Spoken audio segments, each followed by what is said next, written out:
continuer cette fois-ci. Oui, c'est la toute dernière table ronde de cette matinée. Et pour cause, on reste avec Vincent Doumézel, puisque là, cette fois-ci, elle s'appelle cette table ronde les algues pour changer le monde. Vincent, un gros sujet qu'on va aborder à plusieurs, du coup, parce que là, il y a du monde. Chacun a vraiment... voilà, c'est une équipe. Mais justement, sans transition, je suis en co-animation, avec pas n'importe qui. On fait à peu près le même métier, mais les journalistes. On a la chance de l'avoir avec nous. Elle vient du Shoya TV, avec grand reporter Christine Oberdorf. Sous vos applaudissements, s'il vous plaît. Et alors, il y a du monde là aussi à présenter. Vous voyez, hop là, il y a plein de sièges. Bienvenue, ça va ? Ça va bien. Ah ben ouais, on est bien, c'est bon, le lien est envoyé. Moi, je suis super contente en fait, parce que je me dis, regarde, c'est pas la peine d'aller à Bali comme on était il y a encore quelques semaines. En fait, Cherbourg vous permet de voyager à 3 heures de Paris. Je découvre cette cité de la mer. C'est absolument extraordinaire.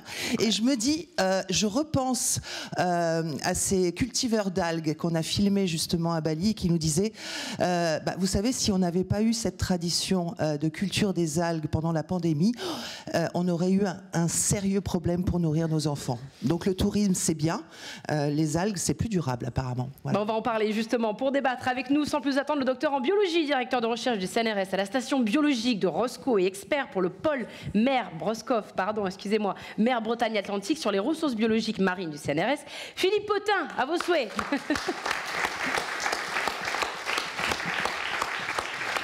Il n'y avait pas le S dessus.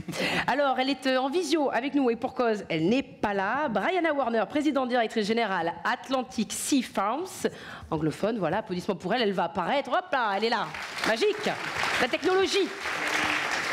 Il est avec nous physiquement, Éric Philippe, coprésident. Merci les algues. Applaudissements pour lui aussi. Et enfin, elle est avec nous, elle apparaît à l'écran, tant pour moi, chercheuse, fondatrice et présidente, voilà, de Zanzibar Seahead Cluster Initiative, j'espère que je l'ai bien dit, Flower Musia. Applaudissements pour elle, s'il vous plaît.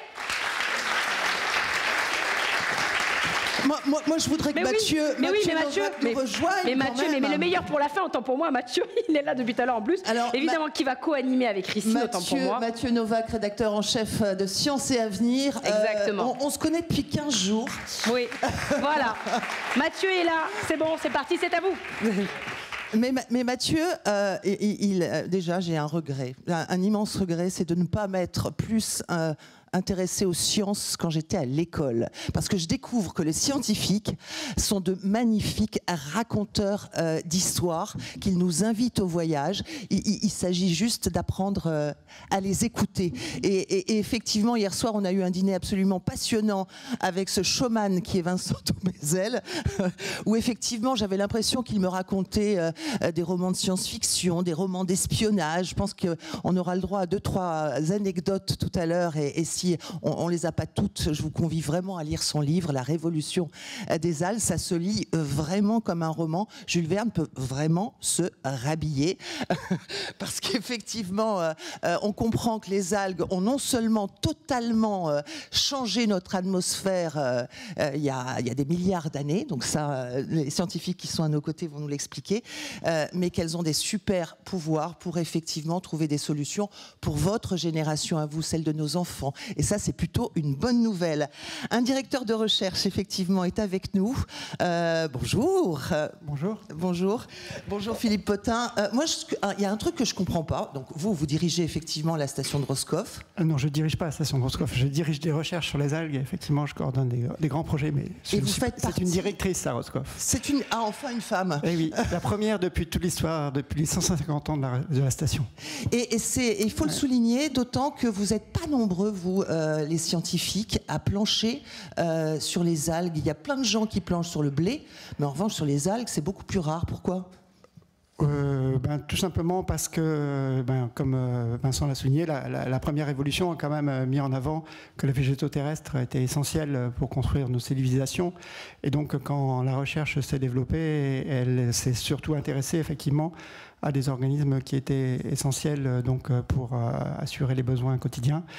Et donc, bien sûr, la recherche agronomique, comme d'autres recherches, en particulier la recherche médicale, a été priorisée. Et des organismes qui étaient très très mal connus, comme les algues, n'ont pas été la priorité, bien sûr. Et donc, c'est seulement avec l'essor justement de la biologie marine, des sciences océanographiques, en particulier au XIXe siècle, qu'on a commencé à s'intéresser effectivement donc aux algues, et puis on pourra y revenir tout à l'heure.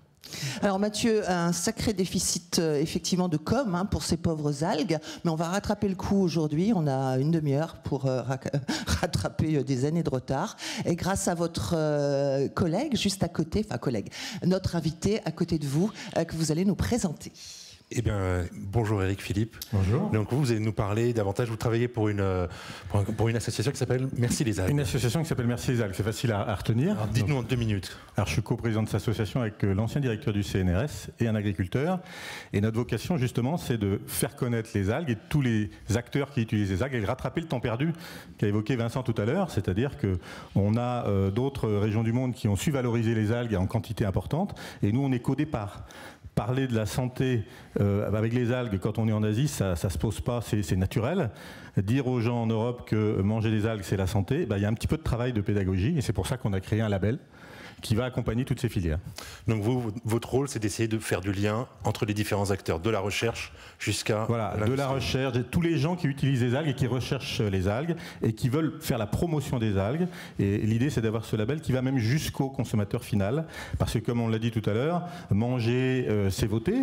Et si on veut que les algues arrivent dans augmentent, il faut que les consommateurs ils aient conscience de les produits où il y a des algues, les produits qui sont produits de façon meilleure parce qu'il y a eu des algues dans le processus. Et donc pour ça, il faut avoir une communication. Et bien souvent, on fait de la science et on oublie la communication. Et souvent, les projets ne vont pas au bout parce qu'on n'a pas créé la dynamique. On n'a pas créé l'activité qui va permettre de générer la filière. Alors on vous l'avait dit, on va voyager aujourd'hui. Et c'est normal, dans une ancienne gare transatlantique. On va traverser l'Atlantique. Absolument. Nous avons Brianna Warner. Alors nos 2 intervenantes en visio vont s'exprimer en anglais. Donc vous devez avoir les casques, sinon vous devez pouvoir faire un petit signe pour qu'on vous en donne un et pour avoir la traduction simultanée. Bonjour Brianna. Est-ce que vous nous entendez? Alors nous on n'a pas le retour son, mais je pense que ça va se résoudre tout de suite.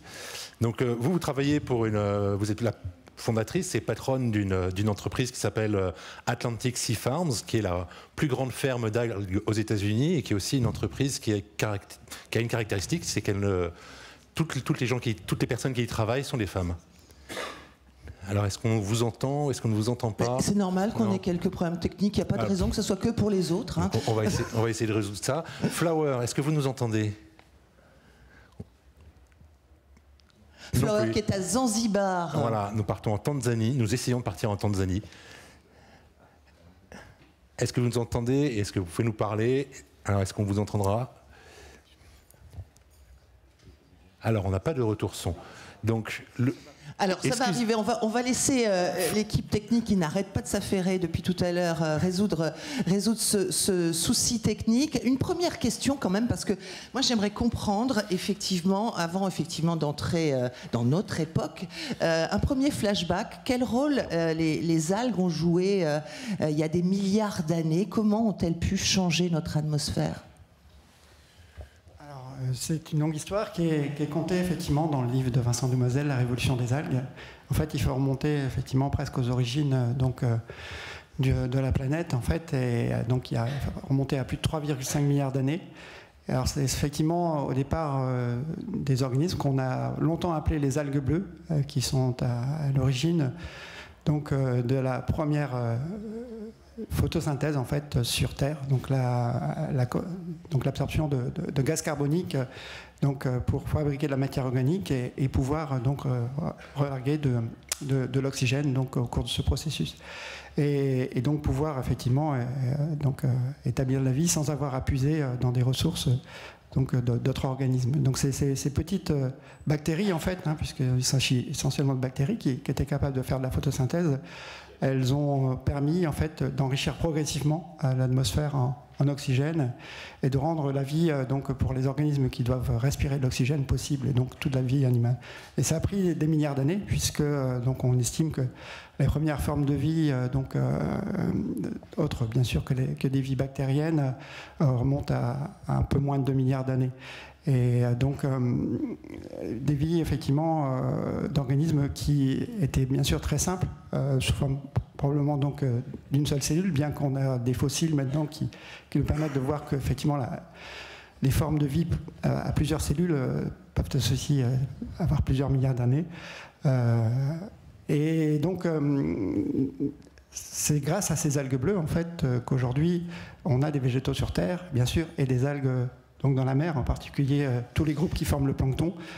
Et notamment les premières qui sont apparues, qui étaient les algues vertes et les algues rouges, pardon, il y a plus d'1,5 milliard d'années. Là, déjà, vous avez une petite histoire, je suis sûr. Vous nous en avez raconté une hier soir. Alors non, on pourrait expliquer comment les algues ont permis. Enfin, c'est une plante aquatique en l'occurrence, mais on parle tous de réchauffement climatique. Et rappelez à tous qu'il y a 50 millions d'années, il y a un événement qui s'est passé qui s'appelle l'événement Azola. Donc il y a une plante aquatique qui a proliféré sur Terre, qui a recouvert 400 millions de kilomètres carrés. Qui a enfoui, comme le font les algues, son carbone au fond des océans, puisque elle grandit grâce au carbone de l'atmosphère et elle l'enfuit au fond des océans. Et ce faisant, à l'époque, donc il y a 500 millions d'années, on était dans une période extrêmement chaude sur Terre. Il y avait des palmiers et des tortues dans l'Arctique, qui était une grande mer. Et donc elle a coulé dans l'Arctique des millions et des millions de tonnes et des gigatonnes de CO2. Ce faisant, elle a fait baisser la température sur Terre de 20 degrés. Elle a glacé les pôles, elle a créé les saisons et le climat qu'on a encore aujourd'hui, 50 millions d'années après.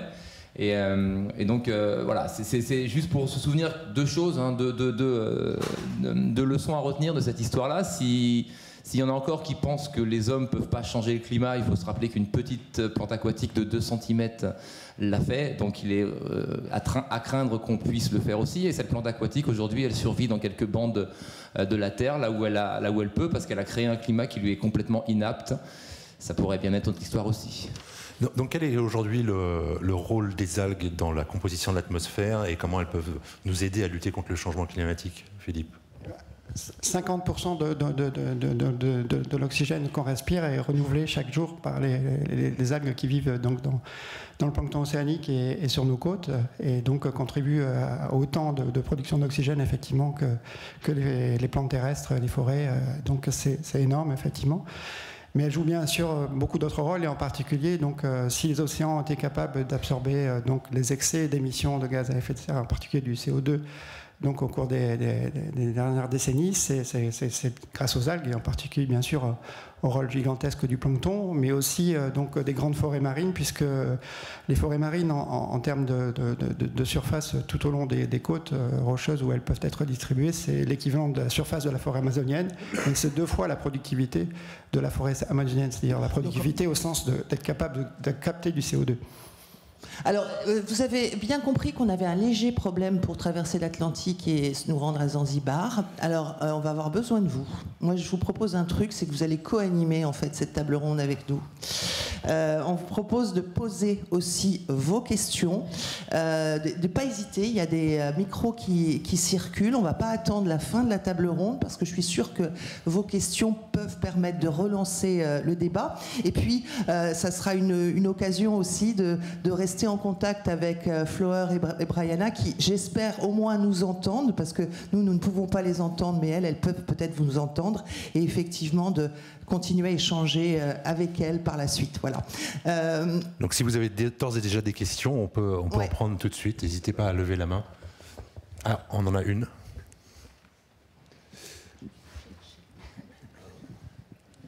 Alors bonjour, merci déjà de rendre possible cet événement pour le grand public. Alors moi j'ai quelque chose à dire à Monsieur Doumézel. Moi je voudrais vous remercier à titre personnel parce que cet été j'ai utilisé vos 2 podcasts sur France Inter pour informer les gens. J'ai travaillé sur la presqu'île de Crozon et j'ai parlé du rôle des algues grâce à vous et à vos chiffres. Donc je suis vraiment heureuse de pouvoir vous remercier en direct. Et pour faire suite à votre intervention, dans le cas où tout d'un coup l'industrie agroalimentaire s'intéresserait à une production massive des algues pour tout ce que vous avez dit, comment est-ce qu'on gérerait une surexploitation sous-marine des algues alors qu'il y a tous les écosystèmes marins qui a besoin avant toutes ces algues, avant l'exploitation de l'homme. J'ai peur que si on... Alors je méconnais complètement l'écologie des algues, mais comment est-ce qu'on peut limiter une surexploitation des algues alors qu'elles sont extrêmement importantes déjà à l'écosystème marin? J'étais sûre que vous alliez bousculer le conducteur. En fait, c'était les questions de notre deuxième partie, mais c'est génial. Alors déjà, je vais vous remercier de participer à la révolution des algues et de communiquer nos travaux. Parce que c'est un travail d'équipe, hein. Évidemment, vous avez ici une équipe avec Brianna, avec Flower, avec Philippe. Qui nous entendent, hein, entendent, et enfin, on va pouvoir écouter le son de leur voix. Hein. C'est vraiment pas un travail personnel, encore une fois, j'essaie juste de porter le message de dizaines de scientifiques et d'entrepreneurs qui, depuis des dizaines d'années, travaillent sur ce sujet. Et donc, merci de nous rejoindre. On a d'ailleurs une coalition mondiale des acteurs de l'algue qu'on a créée, la Safe Seaweed Coalition, qui est avec Philippe Potin, et qui regroupe 1000 acteurs et dont on recrute des ambassadeurs. Si vous voulez aussi porter le message, on recrute des ambassadeurs formels au sein de cette coalition. Voilà, donc c'est quelque chose, vous pouvez écrire safeseaweedcoalition.org, n'hésitez pas à regarder si ça vous intéresse en effet. Et alors pour la partie préservation, moi je vais m'en limiter à l'aspect sociologique et je laisserai la parole à Philippe pour ce qui est l'aspect biologique parce que c'est lui le spécialiste. Moi sur l'aspect sociologique, j'ai envie de dire qu'on a quand même une nouvelle génération et cette question elle revient à chaque fois et ça c'est un très bon signe. Moi, je trouve ça très bien, c'est très positif. Je fais beaucoup d'interventions dans les lycées, ce qui est de loin le plus exaltant parce qu'on éveille un espoir chez des jeunes qui en ont très peu, encore une fois, en termes global. Donc ça, c'est extrêmement... Et à chaque fois, j'ai cette question, comment on va éviter les dérives qu'on a faites sur Terre? J'en ai parlé, il faut les éviter. Il faut inventer un modèle régénératif. Il faut aussi se dire qu'il y a souvent cette question de dire oui mais laissons l'océan tranquille. Non mais on ne le laisse déjà pas tranquille l'océan, on a déjà détruit 50% de la biodiversité des océans. Donc on sait qu'on a déjà perdu 80% des forêts d'algues en Californie. La plus grande forêt d'algues au monde, il y a 800 espèces qui ont disparu suite à la disparition de cette forêt d'algues dans les 5 dernières années. Donc personne n'en parle parce qu'on n'a pas d'image, donc personne s'y intéresse. Mais il y a un incendie sous l'océan qui est au moins aussi important que ça en Amazonie ou dans Gironde. L'avantage c'est que les algues, en quelques mois, elles peuvent se régénérer, on peut récupérer une forêt en quelques mois, là où il faut des dizaines d'années sur la Terre. Donc il y a un soin à replanter, à préserver, à cultiver et à inventer un nouveau modèle régénératif. Encore une fois, on ne parle pas de monoculture, on parle de cultiver des algues avec des huîtres, avec des moules, avec des coquillages, avec des poissons, avec des concombres de mer et recréer des écosystèmes en mer. C'est une forêt, c'est une jungle, les algues. Eric, vous vouliez... Oui, juste produire de façon durable des algues, c'est important pour éviter justement d'aller faire un prélèvement sur le milieu naturel excessif parce qu'il y a de la demande de façon importante et donc on va voir, c'est un des problèmes, comment sourcer cette demande sans aller agresser le milieu naturel et plutôt de développer d'autres ressources. Il faut savoir que si on prend même la France, on collecte à peu près 70 000 tonnes d'algues pour notre industrie, mais on est déjà en train d'importer plus de 100 000 tonnes d'algues pour faire tourner nos entreprises pour assurer les besoins. Donc si on ne fait pas justement un travail pour produire de façon raisonnable et en prenant justement les leçons des choses et en ayant des scientifiques qu'on peut écouter, eh bien on va plutôt dégrader l'environnement parce qu'on va prélever plus. Donc le vrai débat, c'est comment accompagner toutes ces filières qui se mettent en place avec énormément d'utilisation. On a dit le potentiel des algues est énorme, mais si on ne fait pas un sourcing qui est responsable, on ne pourra pas rentrer dans toutes ces filières et on a besoin d'y aller. Philippe, votre point de vue de chercheur. Juste pour montrer, non, c'est pas tellement un point de vue de chercheur, c'est vraiment un point de vue là plutôt en regardant les statistiques effectivement de l'organisation de l'ONU qui s'occupe de l'alimentation. On peut voir qu'effectivement que la production d'algues, depuis les années 1950, elle a été multipliée par 30. Donc on exploitait en fait dans le monde à peu près 2 millions de tonnes d'algues donc dans les années 50, donc au siècle dernier.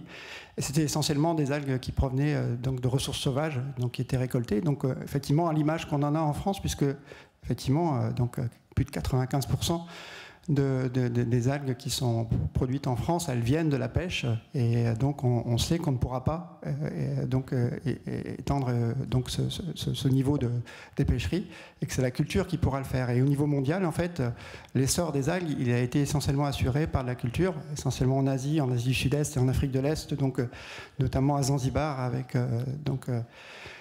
les producteurs qui travaillent avec Flower. Et donc, ça a permis effectivement de rendre accessibles des ressources d'algues qui n'auraient jamais pu permettre de développer tous les produits qui ont été développés. Bien sûr, de l'alimentation, d'abord en Asie, mais aussi des produits qui rentrent indirectement dans l'alimentation, tous les ingrédients qui sont produits à partir des algues tropicales, qui sont maintenant Donc, ils représentent beaucoup plus du tiers de la production mondiale, hein, donc les 36 millions de tonnes que Vincent mentionnait tout à l'heure dans son intervention. Donc voilà. Donc c'est pour dire que c'est possible et que c'est pas en allant vers la surexploitation, c'est au contraire en allant vers aussi la restauration des océans. Parce que des algues, il y a effectivement des populations en déclin, comme Vincent le parlait en Californie, mais même plus près de chez nous. Ici, donc dans le golfe de Morano-Breton, il y a énormément de populations de grandes algues qui ont régressé. En Normandie, devant Caen, on envisageait de pouvoir exploiter des algues pour en extraire des alginates donc dans les années 80, 90. Et en fait, tous ces champs d'algues ont disparu. Donc en fait, aujourd'hui, on a une responsabilité qui est de savoir effectivement comment, dans le contexte effectivement du changement global, on va avoir des capacités de restauration, exactement comme tout à l'heure, c'était illustré quand on parlait des coraux. Allez, c'est parti. On y va à Zanzibar. Fleur, vous nous entendez? Hi. Vous nous entendez, Fleur? Yes, I can hear you. Oui, je vous entends. On va se rendre Yes, I compte. can hear you. Grâce à vous, on va se rendre compte que les algues sont aussi un instrument de démocratie et d'égalité hommes-femmes. Ça, c'est vraiment une histoire absolument extraordinaire que Vincent Doumézel m'a permis de découvrir, que vous allez nous expliquer. Bonjour, Flora. Donc Flora, dans un projet qui s'appelle Zanzibar Seaweed Cluster Initiative, donc en Tanzanie. Vous êtes chercheuse à la base et maintenant vous avez fondé ce projet et vous vous en occupez. Est-ce que vous pouvez nous le présenter en 2 minutes?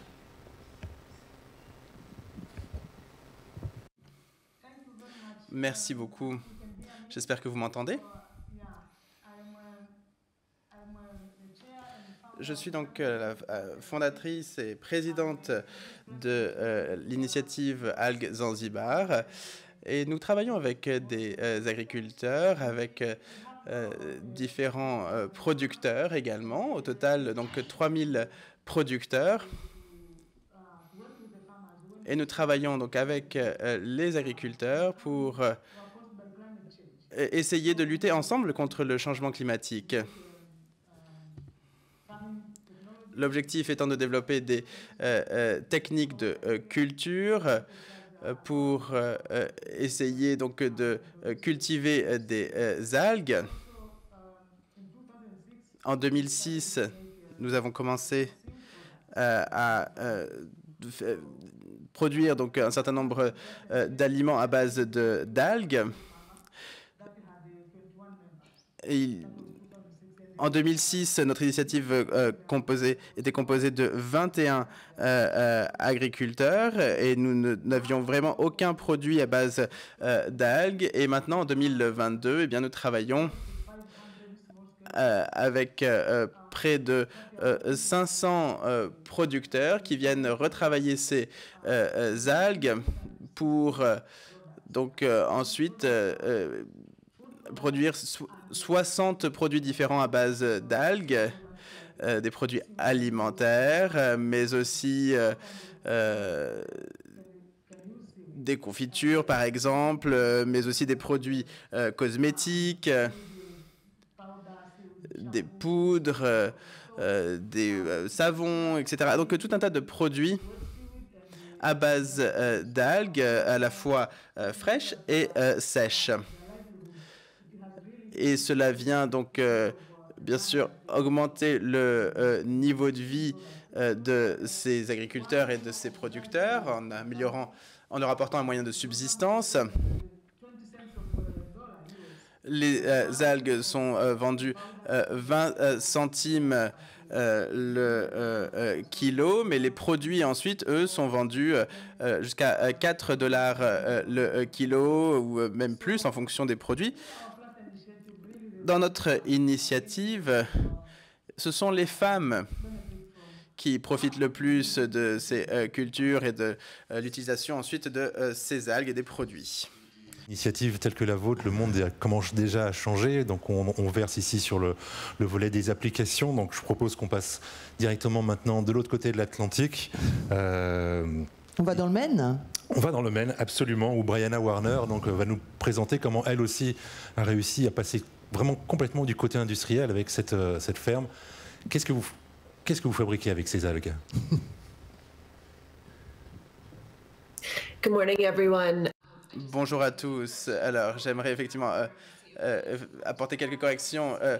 Nous ne sommes pas effectivement les plus grands cultivateurs d'algues aux États-Unis, mais nous sommes l'entreprise la plus grande qui travaille donc avec des algues, et nous travaillons avec des pêcheurs et des agriculteurs, et nous essayons nous aussi d'apporter des moyens de subsistance à ces producteurs. Et je suis très inspiré de voir l'initiative de Flower. Nous organisons un certain nombre de séminaires pour essayer de voir comment est-ce que les algues peuvent aider au changement climatique. Et bien sûr, ça c'est intéressant, mais qui est à l'origine du changement climatique? Eh bien, ce sont les êtres humains, et nous devons faire en sorte que les êtres humains aient des solutions pour produire de meilleurs aliments, apporter de nouvelles solutions plutôt que de simplement s'adapter aux problèmes. Donc, cette année, nous travaillons avec 32 exploitations agricoles dans le Maine, mais également dans l'Alaska. Nous travaillons aussi avec des pêcheurs pour ensemble, eh bien, véritablement modifier le climat de l'État de Maine. On voit effectivement que dans le Maine, eh bien, les eaux reposent essentiellement sur une espèce, à savoir le homard. Et bientôt, eh bien, le homard ne pourra plus survivre sur les côtes du Maine, étant donné le rythme auquel l'eau se réchauffe. Et aujourd'hui, eh bien, si le homard venait à disparaître dans nos eaux, ce serait absolument désastreux pour de nombreuses communautés qui dépendent entièrement du commerce et de la pêche du homard. Alors, aujourd'hui, donc, c'est un commerce qui est très saisonnier. L'hiver, c'est la saison basse pour le homard. Et l'objectif, eh bien, donc, pour nous, c'est de pouvoir développer le commerce des algues. Aujourd'hui, on retrouve non seulement les algues du côté des sushis, comme c'était le cas auparavant, mais on essaye aussi de développer justement la gamme de produits à base d'algues, que ce soit du côté des cosmétiques, que ce soit des produits fermentés. Il s'agit de créer toute une nouvelle demande dans le marché américain. Tout de suite un enjeu, une question presque géopolitique, parce que jusqu'à présent l'Asie dominait totalement le marché. Si maintenant effectivement l'Afrique, l'Europe et les États-Unis entrent dans la danse, est-ce que ça ne peut pas faire naître d'autres causes de conflits, comme le pétrole a pu le faire, comme la gestion de l'eau aujourd'hui peut le faire finalement? Alors, tout est possible, hein, mais ça va surtout permettre, encore une fois, de créer des nouvelles sources de revenus. Enfin, juste pour parler de la France, là, on a en France un des centres de compétences à Roscoff les plus reconnus au monde, presque, sur les algues. On a une biodiversité algale exceptionnelle, puisque juste en Bretagne, on doit avoir 700 types d'algues à peu près. Rien qu'en Bretagne, donc c'est énorme, hein, c'est énorme.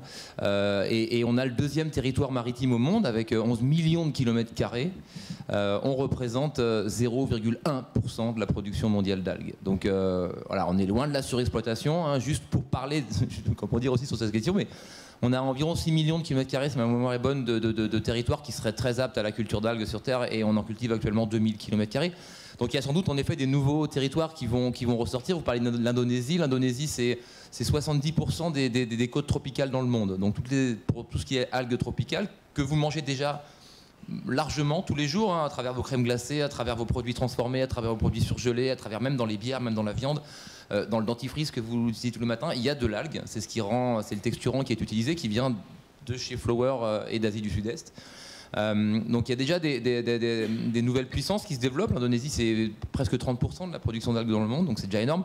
Et par contre, pour tout ce qui est les algues brunes, les grands laminaires, on va avoir des puissances fortes qui vont se développer en effet au nord. Et c'est intéressant ce que fait Brianna aussi, parce que le Canada, alors un peu au-dessus du Maine quand même, mais le Canada va être une zone extrêmement intéressante. On voit le Groenland qui s'y met aujourd'hui, l'Islande, les îles Féroé. Les algues brunes aiment bien l'eau froide. Et c'est quelque part, alors toute crise est une opportunité. La bonne nouvelle du réchauffement climatique, c'est que ça va peut-être libérer des zones qui aujourd'hui sont glacées où on pourra cultiver de l'algue en effet. Donc ça va être quelque chose. Donc en effet, la géopolitique de demain va être très différente si vraiment on entre dans une civilisation des océans et de culture de l'algue. Il ne sera peut-être pas essentiellement basé sur la compétition, mais aussi sur la coopération. C'est l'esprit de la coalition qu'on a lancée avec Vincent, et donc qui maintenant va être vraiment sous l'égide de l'ONU, soutenu effectivement scientifiquement par le CNRS en France, mais avec énormément de scientifiques au niveau mondial. Parce que c'est effectivement par la coopération et pas par l'opposition avec l'Asie, c'est par la coopération avec l'Asie, avec l'Afrique, avec les États-Unis, avec donc tous les continents en fait qu'on a. C'est-à-dire au nom d'enjeux comme la lutte contre le réchauffement climatique ou la lutte contre la sécurité alimentaire. Et bien sûr, voilà, tout à fait. Comment vous vous y prenez, vous, au quotidien pour restaurer cette image de marque des algues? Vous avez créé donc ce label, oui. Hein, mais comment ça marche? C'est beaucoup sur la communication, notamment sur les bienfaits des algues. Donc on s'appuie beaucoup sur les scientifiques parce que pour communiquer, les gens aujourd'hui sont avisés, ils cherchent, ils s'informent. Donc par les réseaux, on informe beaucoup sur les bienfaits des algues. Les bienfaits, donc le volet santé-environnement, ça c'est un levier de changement important. Voilà, c'est pour ça qu'on dit tout à l'heure, toutes les applications qu'il y a, si nous on a des projets au niveau de Merci les algues pour appuyer des créations de cultures d'algues en mer, pour être un peu moteur et puis communiquer et avoir des autorisations pour pouvoir aller en mer, parce que on a besoin d'expérimenter, et toutes les applications qu'on a là, si on ne va pas je le répète, mais si on n'y va pas, on va avoir beaucoup de tous nos espoirs qui ne vont pas pouvoir avoir trouvé une réponse, quoi. Et donc on a les pêcheurs qui sont peut-être prêts à aller ramasser des algues dans les parcs éoliens demain si on arrive à faire des algues. On a toute la conchiliculture qui a déjà des zones intéressantes, qui peut aussi avoir un revenu complémentaire avec les algues. Donc on est en train d'essayer de contacter tous ces acteurs pour regarder comment on pourrait, de façon résiliente et durable, cultiver des algues, et toujours dans des domaines, parce que là où on fait de la culture d'algues, des fois c'est dans des zones Natura 2000, parce que l'algue, on ne dit pas bio ou quoi que ce soit, parce que il n'y a pas d'engrais, il n'y a pas d'eau, c'est une culture naturelle qui peut pousser. Donc on doit le faire raisonnablement, mais on essaye de mettre en lien tous les acteurs, et après on essaye d'expliquer ce que c'est qu'une filière. Alors, je ne sais pas si on avait une diapo qu'on avait prévue, c'est parce qu'il y a l'utilisation des algues directe, c'est-à-dire que je consomme, mais l'indirect de l'utilisation des algues, c'est-à-dire non alimentaire, là c'est un potentiel énorme. Alors dans l'agriculture, on l'utilise, et c'était même avant qu'on rentre dans l'ère de la chimie, on l'utilisait pour l'alimentation des animaux. On l'utilisait pour les amendements des terres. C'est un engrais aussi. C'est un engrais, ça apporte de l'azote, ça apporte aussi beaucoup d'éléments fertilisants. Toutes les zones côtières, légumières de la Bretagne, ils allaient chercher les algues sur la côte et ils faisaient de l'amendement. Donc il y a toutes ces choses-là qui sont en train de revenir. Parce que maintenant que la chimie a bouleversé tout ça, parce que c'était facile et c'était pas cher, maintenant que la chimie va être remise un peu en cause, toutes ces pratiques qui existaient avant, alors on a mis de la science dessus maintenant, mais elles peuvent revenir. Donc des engrais, de la biofertilisation, de l'alimentation pour les animaux, et tout ça, en plus, on s'aperçoit que ça permet d'avoir des animaux en meilleure santé et des plantes en meilleure santé, donc moins de phyto, moins de pesticides, moins d'antibiotiques. Donc là, il y a un pan qui est très important et qui peut représenter du volume important. Et je ne parle pas de tout ce qui est, comme il l'a évoqué tout à l'heure, les emballages, etc. Là où il y a encore un autre pan hors agricole qui est énorme, quoi. Ouais, j'ai découvert que les algues pouvaient faire pousser mes roses dans mon jardin, donc je vais raconter une histoire. Vous aimez bien les histoires. Ouais. L'histoire du mouton de Nordronaldsay. On est dans une île au nord de l'Écosse, en fait, une île très perdue, très très froide, soumise à des conditions terribles. Il y a des vents abominables et où vous êtes en face de l'Antarctique, en fait. Sur cette île, il y a le plus grand mur en pierre du monde. Il y a un mur et il y a une gardienne du mur, comme dans Game of Thrones. Il y a une gardienne du mur. Alors qu'est-ce qu'elle garde, cette gardienne du mur? Elle regarde l'horizon, elle regarde dehors, elle protège ce mur. Ce mur, en fait, il n'est pas fait pour empêcher les invasions, il est fait pour protéger les animaux qui sont entre ce mur et la mer. Ce sont des moutons. Depuis des siècles, en fait, on a développé, on a appris à nourrir ces moutons uniquement avec des algues, et on les empêche de revenir sur Terre brouter de l'herbe, sinon ils mourraient, parce qu'ils sont plus habitués à brouter de l'herbe depuis des siècles et des siècles, et donc ce mur, il les empêche. Et ces moutons, ce sont les plus chers du monde, c'est les plus valorisés au monde, c'est ceux qu'on conservait à la reine d'Angleterre, maintenant roi. Et donc ces moutons du Nordronaldsay, encore une fois, ils se nourrissent uniquement d'algues, rien d'autre. Ils ont adapté leur rythme circadien C'est-à-dire que normalement un mouton ça mange 12 heures et ça rumine 12 heures, et ben là il rumine 6 heures et il mange 6 heures et il rumine 6 heures parce qu'ils ont adapté leur rythme circadien au marée. Tout ça pour dire que voilà, les algues pour les animaux, c'est une très bonne idée. Est-ce que vous avez une question à poser à nos deux invités Il y avait une question qui nous attendent à Zanzibar et dans le Maine? Allez-y, monsieur. Oui. Alors, la personne qui a le micro, il faut parler dans le micro. Je suis navré, il y a eu une petite incompréhension. Allez-y. Je suis navré parce que vous demandiez des questions pour nos deux personnes en ligne, mais c'était, moi, j'avoue, initialement plutôt général. Qu'est-ce que vous pensez, quels sont vraiment les facteurs limitants actuellement? Parce que vous avez, là, on parle toujours d'intégration des algues, dans nos systèmes alimentaires et plus largement tous les bienfaits que vous avez parlé. Parce que vous avez souligné que ce sont principalement des cultures asiatiques qui ont intégré ça, avec des processus culturels très différents, avec souvent, disons, des décisions beaucoup plus verticales, où à partir du moment où on comprend qu'il y a un intérêt pragmatique à consommer des algues, que ce soit de santé ou juste de soutenabilité alimentaire, et ben voilà, pam, on le décide. On voit et on sait que par nos contrées, ce genre d'application très rapide et directe est plus complexe. On a beaucoup plus de résistance culturelle, une lenteur à changer, alors parfois qui est très positive, là qu'on voit qui est un frein. Et donc je me demande, selon vous, quels seraient les leviers actuellement à dépasser pour qu'on arrive à changer suffisamment rapidement sur ce sujet-là, et surtout atteindre ce niveau qu'on souhaite, c'est-à-dire une intégration durable, soutenable, donner l'adjectif que vous voulez, et ne pas tomber dans les travers d'une agriculture classique qu'on avait, les travers terrestres, qui serait par exemple d'utiliser massivement les algues exclusivement pour nourrir des animaux. Donc peut-être essayer de réfléchir à une végétarianisation de l'exploitation marine, si je me permets un terme de novlangue. Voilà, ces enjeux-là. J'ai l'impression que Brianna a une réponse. Oui. Oui, tout à fait. Là, je pense qu'il y a beaucoup de questions comme celle-ci qui peuvent être répondues de la manière suivante. Il faut que ce soit pris en charge par les ONG. Il faut créer une ONG pour répondre à cette question. Mais en fait, c'est une question de marché et c'est une question qui peut être répondue assez rapidement. Nous, on est passé donc d'une entreprise de 30 000 livres à 1 million de livres en 2 ans. Et c'est quelque chose qui peut se faire à peu près partout. Et ça se fait partout, mais simplement, ça se fait à un rythme qui prend du temps, surtout si on veut le faire de manière durable. Ce n'est pas une question uniquement alimentaire.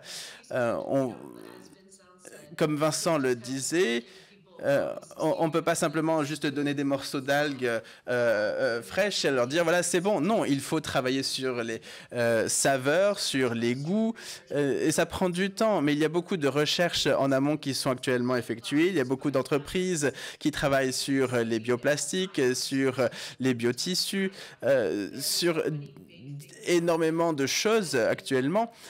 Il y a beaucoup de choses en cours et donc finalement, les choses sont en train de se produire. Simplement, c'est quelque chose d'assez nouveau pour le monde occidental. C'est pas complètement nouveau en Asie du Sud-Est, mais avant les années 70, il n'y avait pas de production industrielle non plus. Ce n'est pas non plus quelque chose qui existe depuis tout le temps et qui a toujours été un processus industriel. Non, c'est quelque chose d'assez relativement nouveau et localisé. Mais c'est quelque chose qui avance de manière durable. Et en tant que défenseur de l'océan, en tant que consommateur, ce que nous pouvons faire, eh bien, c'est essayer de voir qui sont les investisseurs parmi nous, qui peuvent investir en amont, qui peuvent travailler sur la transformation des matériaux à base d'algues, essayer d'identifier les parties prenantes. La culture en elle-même, c'est la partie la plus simple, mais c'est plutôt essayer de voir en aval comment est-ce que l'on peut transformer ces algues pour en faire des produits. Et c'est là qu'on a besoin de beaucoup de recherches, d'études qui doivent être menées pour essayer de transformer ces produits qui ne contiennent pas d'algues en produits à base d'algues. Tous les citoyens en fait peuvent être acteurs de ce changement et c'est comme ça aussi qu'on y arrivera parce que effectivement des solutions on en a mais même dans des régions comme le Maine, donc il y a énormément d'opposition à développer des systèmes d'aquaculture, qui soient de coquillages et d'algues, qui sont parmi les systèmes qui dégagent le moins de gaz à effet de serre, donc dans tous les systèmes de culture au monde. Et malgré ça, donc, on n'y arrive pas. Et donc le WWF, aux États-Unis en particulier, a décidé d'investir dans des projets pour essayer de comprendre effectivement quels étaient ces freins et comment on pouvait associer les citoyens localement, comment on pouvait effectivement travailler avec les professionnels, mais aussi les associations qui sont en train de